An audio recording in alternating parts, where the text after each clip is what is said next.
Ngapain bunda? Mati ya nih bunda. Jap. Naik lagi. Yalah, Sana. Kiri. Kiri. Jom kita pergi sana. aku tahu ni nak ke mana ni. Okey. Jom. Naik tangga, naik kipas ni kan? Jom kita naik sini. Gua bagi sudah Ni free jatuh sebelum mati saya ni. motor. Jangan jatuh. Jom. Zeki dulu.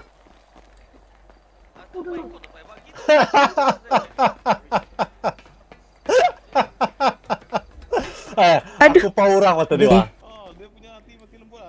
Jadi, macam mana nak turun ni? Turun. Macam mana nak turun? Jadi lah mamen. Ui.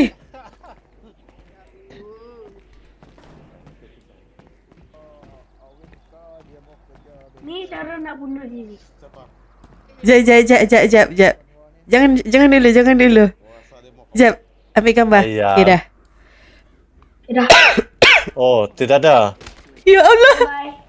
Ya Allah. Zeki.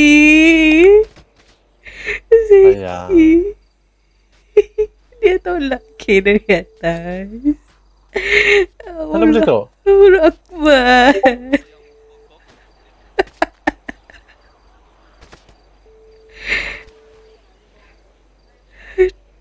Oh, Zeki tolak mami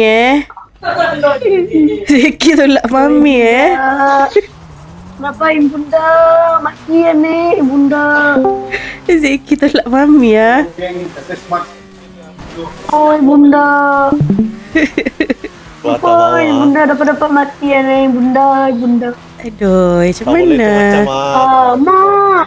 Tak apa. Saya boleh. Adik jatuh. Lu Ya Allah, apa Zeki? Ni ada lagu untuk ibunda.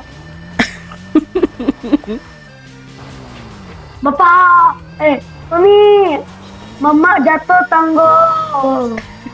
Belik mati. Mana? Mami tak tergolek, Zeki yang tergolek tadi. Saya Tergolek dengan motor. tergolek mati. Pingsan. Belum Okey, mati. dah cukup keriau kah? Belum. Nak lagi kah? Masukkan ibunda ke penjara. Oi, nak. Oi, sampai hati Tak ada. Sampai hati nak Kata masukkan bapak mami ni, kat kata bapak. penjara Kata bapak lagi, kata bapak. Okey, jom.